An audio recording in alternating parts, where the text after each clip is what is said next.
সালটা 2060। বিছানায় শুয়ে শুয়ে বোরিং হয়ে গেছি। বেড বক্সের উপর থেকে চশমাটা হাতে নিলাম আর খাটের পাশ থেকে লাঠিটা হাতে নিয়ে নাতনির ঘরে গেলাম গল্প করব বলে। গিয়ে দেখি ল্যাপটপে কিছু একটা করছে। আমি যেতেই বলল, দাদুন তুমি বসো বসো, আমি টিউশনে যাব। বসলাম ওর ঘরে। ল্যাপটপটা খোলাই ছিল। চশমা চোখে দিয়েও ভালো দেখতে পারি না। হঠাৎ মনে পড়লো আজ কত যুগ ধরে ফেসবুকে যাই না, অথচ যে ছেলেটা না এখনকার বুড়োটা একসময় দিনরাত ফেসবুকে চ্যাটিং ছবি আপলোড দেওয়া নিয়ে ব্যস্ত থাকতো, অনেক কষ্টে পাসওয়ার্ডটা মনে করলাম।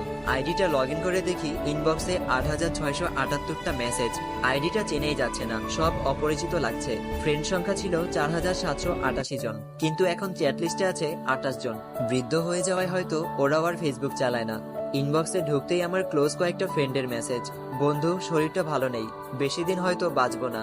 মেসেজটা ছিল ৫ বছর আগে। খবর পেয়েছি ৪ বছর আগে এসে মারা গেছে। আমার বেস্টিও ৯ বছর আগে মারা গেছে। ওর সাথে চ্যাটিং গুলো পড়ে খুব ভালো লাগছিল। গ্রুপে ফ্রেন্ডদের সাথে কত মজা আড্ডা এসবই পড়ে আছে। ওদের অধিকাংশই মারা গেছে। এরপর চ্যাট লিস্টের একদম শেষে পেলাম তার মেসেজ। হ্যাঁ, আমার সেই পুরনো একতরফা ভালোবাসা। ওর কোনো খবরই জানি না। কত ভালোবাসতাম দুজন দুজনকে, কিন্তু ভাগ্যের পরিহাসে বিয়েটা হয়নি। আজ অনেকদিন পর তার কথা মনে পড়েছে। তার আইডিটাই ঢুকলাম, লাস্ট পোস্ট ছিল ১৬ বছর আগে। তার নাতনির সাথে ছবি। আরো একটু নিচে যেতে দেখলাম তার ফ্যামিলির ছবি। সে, তার স্বামী, মেয়ে, ছেলে আর নাতি নাতনি, খুব হ্যাপি ফ্যামিলি। ওকে যেদিন শেষ দেখেছিলাম চুলগুলো সেই রকম স্টাইল দেওয়া, পরনে লাল শাড়ি ছিল, কিন্তু এখন এই ছবিগুলোতে সাদা শাড়ি পরা, চুলগুলো সব সাদা, কিছু কিছু আবার মেহেদি দিয়ে লাল করা। হঠাৎ মোবাইলের স্ক্রিনে নিজের ছবিটা দেখলাম। আমিও তো বুড়ো হয়ে গেছি। ও দেখলে নিশ্চয়ই বলতো বুড়ো দাদু। আচ্ছা, ও কি আজও বেঁচে আছে জানি না। ওর আইডিটায় শেয়ার করা একটা পোস্ট দেখলাম। একজন ওর আইডির স্ক্রিনশট দিয়ে লিখেছে, এই দাদি গতকাল আনুমানিক বিকেল ৫টায় হৃদক্রিয়া বন্ধ হয়ে মারা গেছেন। উনি যেন স্বর্গ লাভ করেন এই আমার প্রার্থনা। পোস্ট পড়েই থমকে গেলাম। ৫ বছর আগের পোস্ট। ও মারা গেছে তাহলে। হায় রে, কোথায় সেই একসাথে বাঁচবো বলে কথা দেওয়া দিনগুলো। অজান্তেই চোখের কোণে পানি এলো। এরপর পরিচিত ফ্রেন্ডদের আইডিটা দেখছিলাম। ওদের আইডিটা এখনো প্রাণবন্ত, কিন্তু ওরা প্রাণবন্ত না। অনেকেই দুনিয়ার মায়া ত্যাগ করেছে। যে ফ্রেন্ডটা রোজ নতুন নতুন সেলফি আপলোড দিত, ও ২০ বছর আগে ক্যান্সারে মারা গেছে।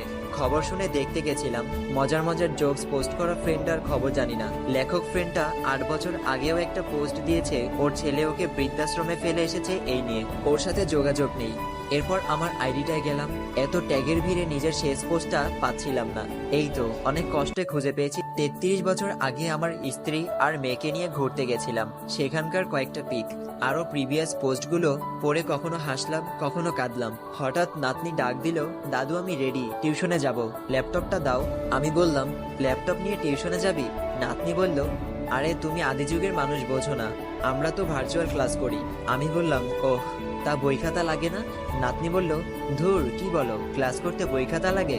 আমি বললাম, ওহ লাগে না। নাতনি বলল, তোমাদের সময় লাগতো? আমি বললাম, হ্যাঁ লাগতো তো, তবে তখন আমরা বইয়ে পড়তাম, দেশে ভার্চুয়াল ক্লাস হবে। নাতনি বলল, হা হা হা, টিউশনে খাতা কলম লাগতো, দারুণ ফানি। আচ্ছা আমি যাই, টিউশন শেষে তোমাদের কালের গল্প শুনবো। হ্যাঁ, এখনকার আধুনিক আমরা, কিন্তু ২০৬০ সালের আদিম আমরা। আমাদেরও ওই যুগের ছেলেমেয়েরা আদিকালের মানুষ বলবে। জানি না ২০৬০ সাল পর্যন্ত বাঁচবো কিনা। যদি বেঁচে থাকি তাহলে টাইমলাইনে এসে একবারের জন্য হলেও পড়বো, এই সুন্দর দিনগুলোর কথা মনে করব।